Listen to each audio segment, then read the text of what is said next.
আসসালামু আলাইকুম। বাংলাদেশি ব্লগার শারমিন চ্যানেলে আপনাদের সবাইকে স্বাগতম। এটা আসলে আমার প্রথম ভিডিও।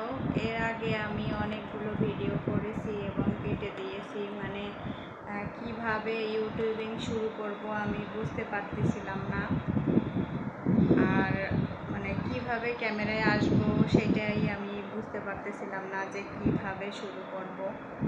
সো এটা আমার ফার্স্ট ভিডিও। সবাই আশা করি আমাকে সাপোর্ট করবেন, আমার ভিডিওগুলো দেখবেন, কারণ ইউটিউব জগতে বড় বড় যতই ইউটিউবাররা আছে সবাই সাপোর্ট ছাড়া কেউই বড় ইউটিউবার হতে পারে না।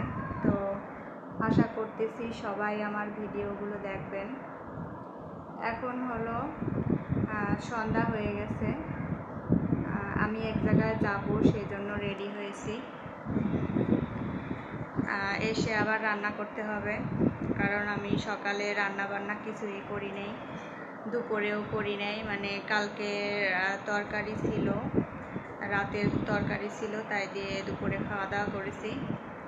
আর এদিকে বাবুর আব্বু হলো দুপুরে কয়টা ভাত বসাইছিল, তাই দিয়ে দুপুরে আমরা সবাই খেয়েছি। কারণ আমার শরীরটা বেশি একটা ভালো না, শরীর প্রচণ্ড দুর্বল, সকাল থেকে শরীর ভালো না, মন ভালো না।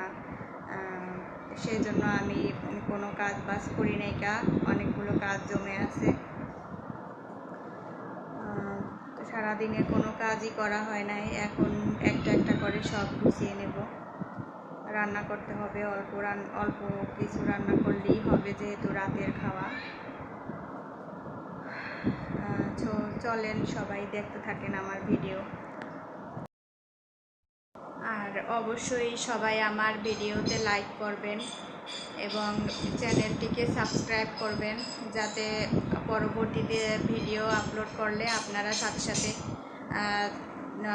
দেখতে পারেন, সেই জন্য নোটিফিকেশন অন করে রাখবেন। আর অবশ্যই আমার ভিডিওতে লাইক দিবেন। সবার কাছে আমার অনুরোধ রইল চ্যানেলটিকে সাবস্ক্রাইব করার জন্য। আপনারা যদি আমাকে সাপোর্ট করেন, ভিডিও দেখেন, ভিডিওতে লাইক করেন, আপনাদের সাপোর্ট পেলে আমি অনেক দূর এগিয়ে যেতে পারবো। কারণ মানুষকে সাপোর্ট করবে, সাপোর্ট ছাড়া কেউই এগোতে পারে না। সো আশা করতেছি সবাই আমাকে সাপোর্ট করবেন, সব সময় ভিডিওতে লাইক করবেন। আর অবশ্যই আমাকে আপনারা আপনাদের বোনের মতো ক্ষমার দৃষ্টিতে দেখবেন, যেহেতু আমার প্রথম ইউটিউবিং। এর আগে আমার ইউটিউবিং করার কোনো অভিজ্ঞতা নাই বা করি নাই। সো ভুল হতেই পারে, মানুষ মাত্রই ভুল। যদি কোনো ভুল হয়ে থাকে সবাই ক্ষমার দৃষ্টিতে দেখবেন এবং কেউ কোনো বাজে কমেন্ট করবেন না। আর সবাই আমার ভিডিও দেখবেন। ধন্যবাদ সবাইকে, অগ্রিম ধন্যবাদ দিতেছি। আর অবশ্যই চ্যানেলটিকে সাবস্ক্রাইব করবেন। বাইরে গেছিলাম ওষুধ আনার জন্য, এখানে ফার্মেসি থেকে কিছু ওষুধ নিয়ে আসছি, আর হলো খাবার নিয়ে আসছি। আমি হলো প্রতিদিন সন্ধ্যায় খাই, রাতের খাবারটা সন্ধ্যায় খেয়ে নিই। তো ভাবলাম যে বাইরে দেখতে পাচ্ছি যে আমাদের বাসা থেকে এখানে দেখা যায় যে চিতই পিঠা ভাজতেছে, তো ভাবলাম যে চিতই পিঠা খাবো। তো বাবুর আব্বু বলল যে এই গরমের মধ্যে চিতই পিঠা, তার চেয়ে এইটা, তুমি যেহেতু সন্ধ্যায় খাওয়া দাওয়া করো একবারে রাতের খাবার, রাতে যেহেতু আর খাও না, তাই জন্য তুমি তার চেয়ে ভালো হয় তুমি যদি রুটি নিয়ে যাও। তো আমি সেজন্য তন্দুর রুটি আর হলো ভাজি নিয়ে আসলাম খাওয়ার জন্য। এটা খেয়ে একবারে ওষুধ খেয়ে নেব। কিন্তু এখানে ভাজির মধ্যে অনেকটাই আলু দিছে, যে আলু আমি খাই না। আলু খাই না বলতে খাই, তবে বর্তমানে আমি আলু খাইতেছি না। তো এখানে মানে ভাজিতে এতটা ঝাল যে মানে খাওয়ার অবস্থা ছিল না। মানে আমি ঝাল অতটা খাই না। তো লাস্টে আমার মানে মানে শেষমেশ আমি খেতেই পারলাম না, পুরোটা শেষ করতে পারলাম না, অনেকটা খাবার রয়েই গেছে। অবশেষে রান্না করতে চলেই আসলাম। এখানে হলো কিছু তরমুজ ছিল, দুপুরে বাপ বেটা দুইজনে তরমুজ খেয়েছে আর আমার জন্য ফ্রিজে রেখে দিয়েছে। আর এখানে অনেক তরকারি আনা হয়েছে। আপাতত আমরা এতটা বেশি তরকারি খাই না, তারপরও কি মনে করে আমাকে না জানিয়ে মানে অনেকগুলো তরকারি নিয়ে আসছে। তো কি দিয়ে কি রান্না করব বুঝতেছি না।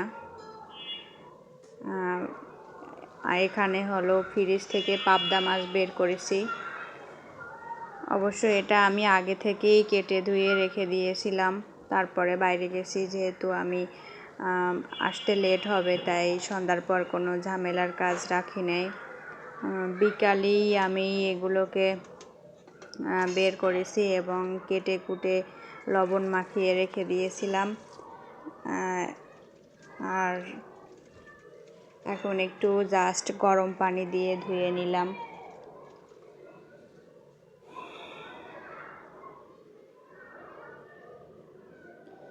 আর আমি হলো এই পাবদা মাছের পেটে ডিম হয়েছে, সেই ডিমগুলোকে গরম পানিতে দিয়ে ধোয়ার কারণে ডিমগুলো গলেই গেছে, বুঝতে পারি নাই। এখন আমি ডিমগুলোকে আলাদা করে রাখতেছি। পাবদা মাছের পেটে ডিম হয় আমি আগে মানে দেখি নাই, যেহেতু এই মাছটা আমাদের অঞ্চলে নাই, খুবই কম, তার জন্যে।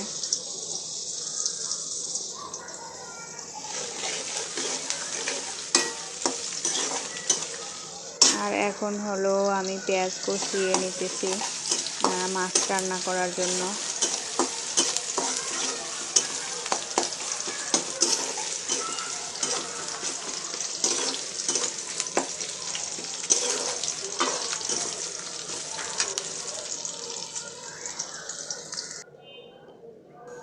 এখানে হলুদ মরিচ, হলুদের গুঁড়া, মরিচের গুঁড়া দিয়ে নিলাম, দিয়ে এটাকে একটু কষিয়ে নিতেছি।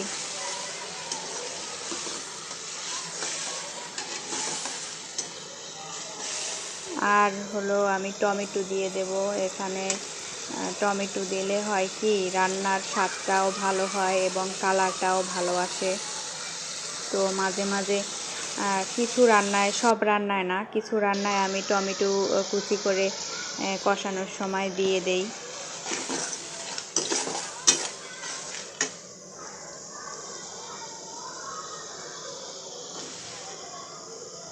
মশলাটা কষানো হয়ে গেছে, এখন আমি এখানে কিছু টমেটোর কুচি দিয়ে দিলাম।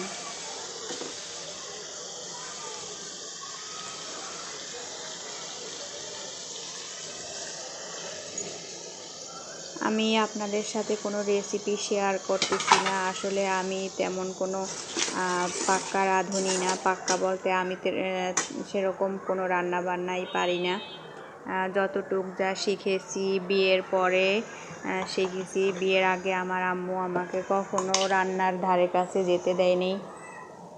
তো বলছে যে যখনই আমি ভাবতাম যে একটু মানে শখের বশে আসে না মানুষ কাজ করে, পাকের ঘরে যেতাম, তো আমার আম্মু বলতো যে তুমি এগুলো পারবা না। যখনই কোনো কিছু করতে চাইতাম আম্মু বলতো যে তুমি এটা পারবে না, ওটা পারবে না, এরকম বলে। মানে আসলে আমাকে বিয়ের আগে তেমন কোনো কাজই করতে দেওয়া হতো না। আসলে মায়েরা মনে হয় যে এরকমই হয়, যে মানে বলে না যে মায়ের আদর মেয়েরা যতটুক পায় বাবার বাড়ি থাকতে, শ্বশুরবাড়িতে তো আর সেই আদরটা পাওয়া যায় না। মানে শ্বশুরবাড়ি বলতে শ্বশুরবাড়ি বলেন বা নিজের বাড়ি বলেন, মানে খেতে হলে করতেই হবে। তো এই জন্য আর কি। তো যাই হোক, অনেক কথাই বলে ফেললাম। আসলে যেটা সত্য, আমার আম্মু আমাকে কখনো রান্না করতে দেয়নি।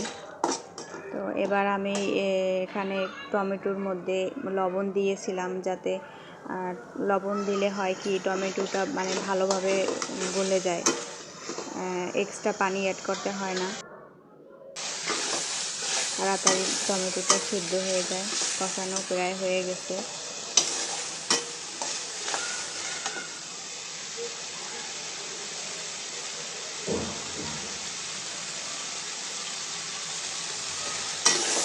পাবদা মাছ দিয়ে কখনো আমি সবজি রান্না করিনি। পাবদা মাছ আমি জানি যে এমনিতে রান্না করে খায়, তারপরে আলু দিয়ে রান্না করে খাওয়া যায়, তবে আমি কাউকে রান্না করতে দেখি নাই সবজি দিয়ে। আর আমি কী দিয়ে কী রান্না করব বুঝতেছিলাম না, যেহেতু রাতের খাবার মানে যে কোনো মানে বাবুর আব্বু বলছে যে ঝামেলা করার দরকার নাই, শুধু একটা তরকারি রান্না করো।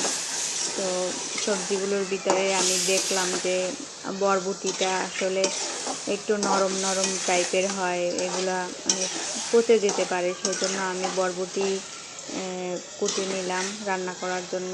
আর বাকি সবজিগুলো হয়তো রেখে দিলে থাকবে, কিন্তু বরবটিটা থাকবে না, সেজন্য আমি এই সবজিটাই আগে রান্না করতেছি। পাবদা মাছ দিয়ে আমি আসলে কাউকে রান্না করতে দেখিও নাই, আর নিজেও রান্না করি নাই। পাবদা মাছটা যেহেতু ট্যাংরা মাছের টাইপের, তো মনে করলাম যে যেহেতু ট্যাংরা মাছ দিয়ে যে কোনো তরকারি রান্না করা যায়, তো সেই জন্য আর কি পাবদা মাছ ফার্স্ট টাইম সবজি দিয়ে রান্না করতেছি। জানি না কেমন হবে।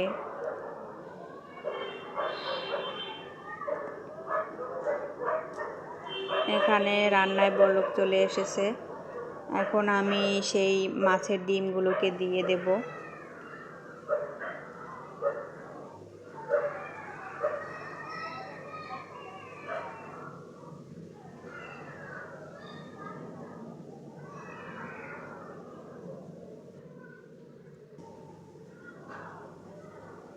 এখানে আমি মাছের ডিম দিয়ে দিচ্ছি। যেহেতু পানিটা গরম হয়ে গেছে, তাই আমি মাছের ডিম দিয়ে দিলাম। অবশ্যই আপনারা সবাই ভুল ত্রুটি হলে ক্ষমার দৃষ্টিতে দেখবেন, যেহেতু আমি কোনো পাক্কা রাঁধুনি না। আমি যতটুকু পারি আপনাদের সাথে শেয়ার করার চেষ্টা করব।